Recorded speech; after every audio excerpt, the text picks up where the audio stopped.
Alright, happy Homebrew Wednesday. This is number 15. A lot to talk about, a lot going on. This video might be a little long, so bear with me and please watch it till the end. Tell you what, first let's grab a beer. So I just got home from work, so. Alright, so now we got a beer.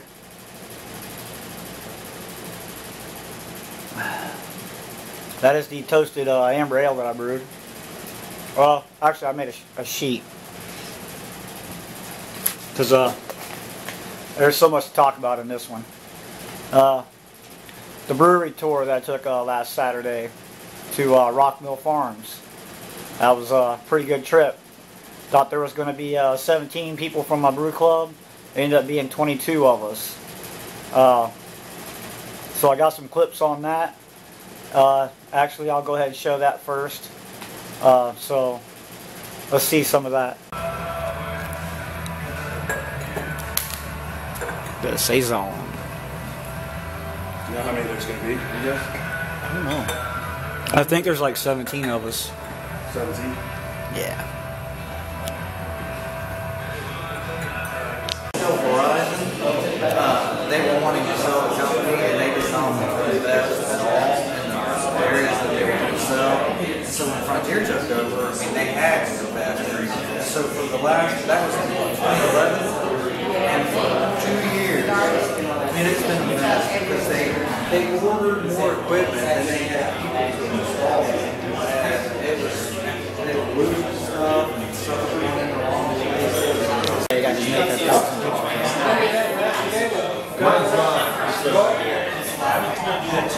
It's kind of dark. I don't know if it'll work out.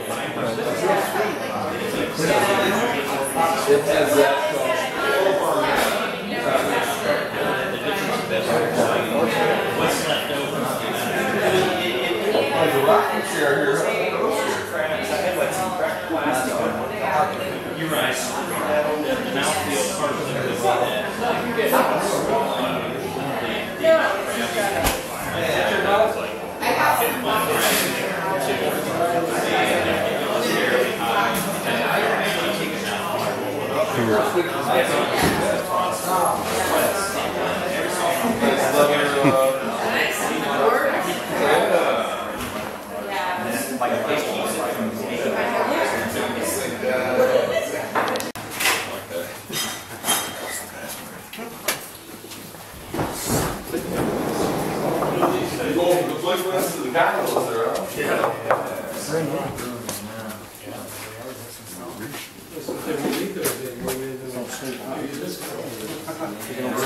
We're going to keep a couple of them just for experiments and whatnot. But, for the most part, we're going to be getting rid of the smaller system.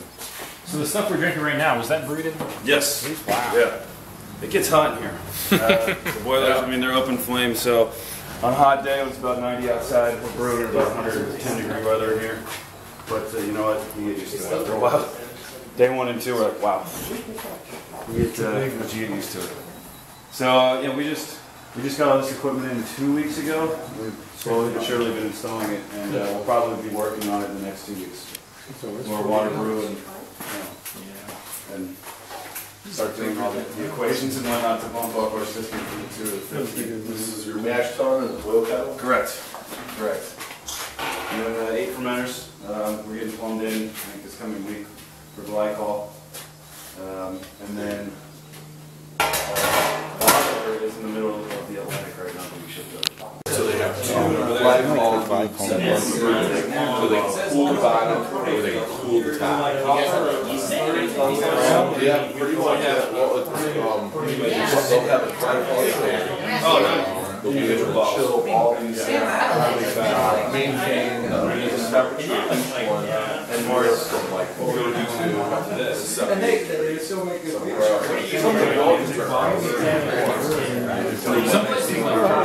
Yeah, buddy.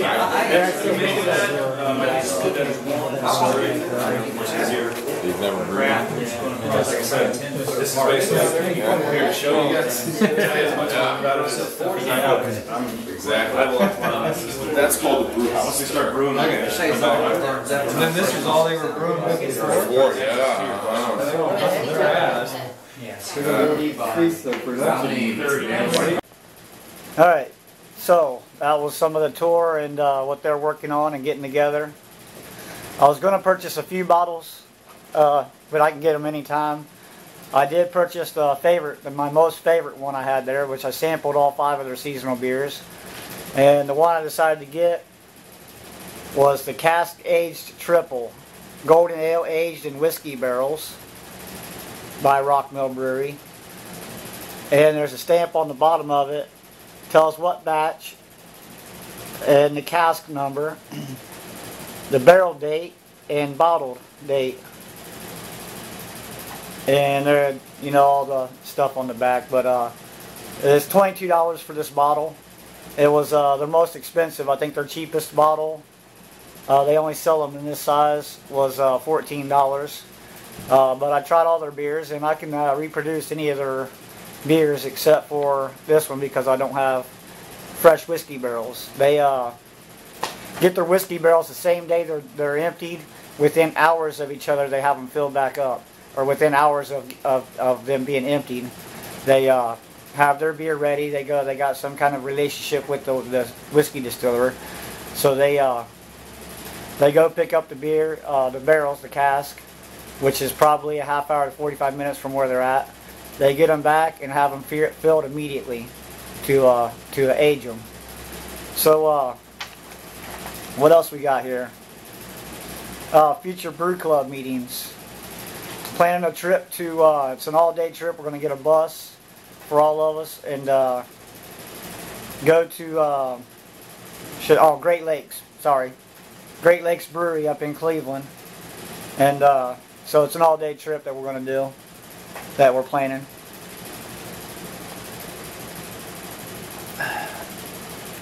So we actually meet once a month, first Saturday of every month, and bring a few of our beers, and everybody brings their own beer and sample each other's beers.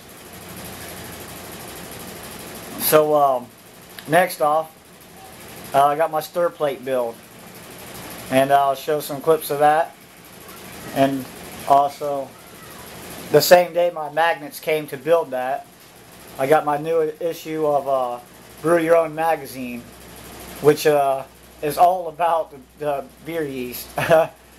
So I mean, it'll have everything in here from yeast strains to washing and reusing yeast to pitching the right amount and keys to a good yeast starter. Which, how epic is that to get your magnets for your stir plate build? Get your stir plate build and you get a magazine with all the information you need to know anyway. Because I've done yeast starters, but not off of a stir plate. Okay, so let's look at some videos of that thing going.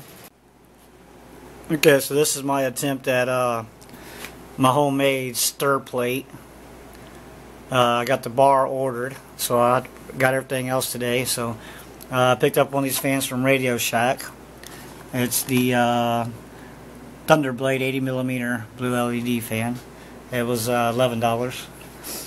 I picked up one of these. It was a couple bucks. It's just a speed control, and I'm using old cell phone charger that the cell phone doesn't work anymore. So I just cut the cord on it. I'm gonna wire this all together. So if you see this video, then that means everything worked.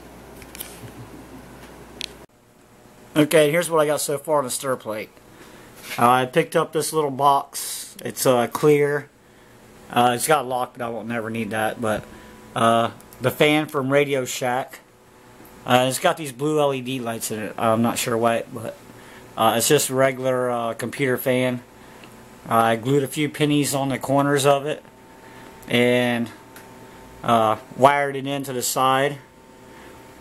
So I'm waiting on basically for my magnets to get here to glue in the middle.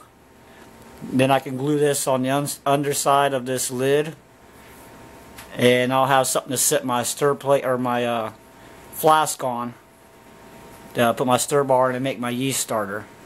But I just thought that'd be cool with the clear box and the blue light going on it, so to make a yeast starter. So I just basically wired it into a plug that goes into the wall. I just wired it all myself. So cheap, easy. I think I've got maybe less than 20 bucks in it. Well, the flask was about $12, so The stir plate was a few dollars, or the stir bar. So I might have about 25 in it altogether. Like the fan was like $7, and this box is only like $3. So with the magnets, the flask, the stir bar, the fan, and the box, I probably got maybe $25 in it. Plus whatever these pennies are worth. Few on each corner. So cheers. Okay, so my magnets came today. Finished putting together my yeast starter, my stir plate. And let me turn the light off so you can get a look at that. Lights off. So that'll sit at night with a blue LED light.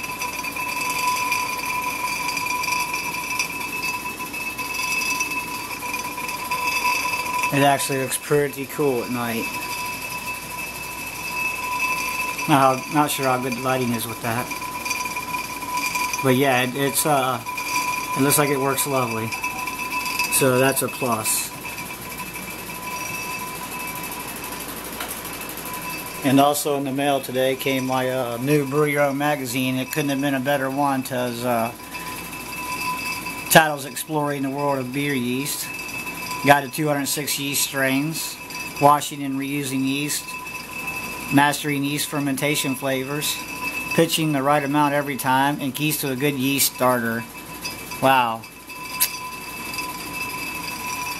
So, it's a good week today. This week will be good. Alright, so cheers. That's the yeast starter.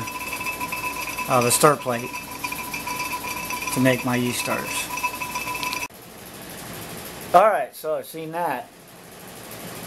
Okay, so I got an email from one of my buddies at the brew club about some hops.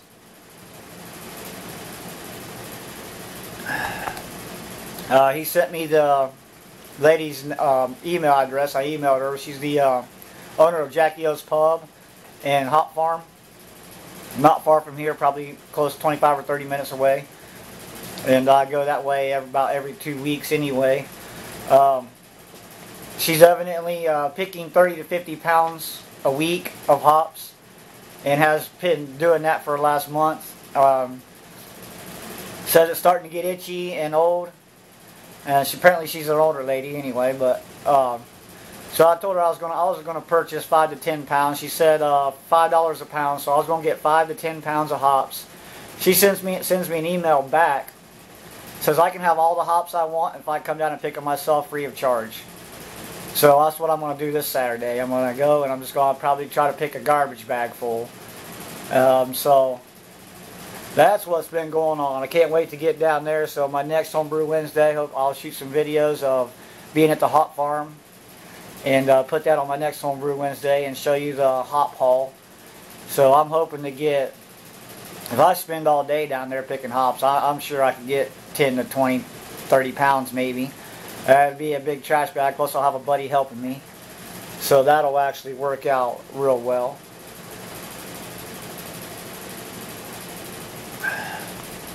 Trying to think if there was anything I was forgetting. Pretty much wrapping it up, ain't I? So hopefully with this won't be as long as I'm thinking it's going to be, with the videos I added into it. So happy Homebrew Wednesday. Thanks for subscribing.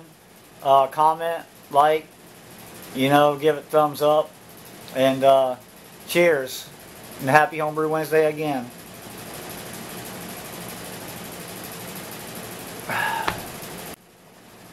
Again, before I end this,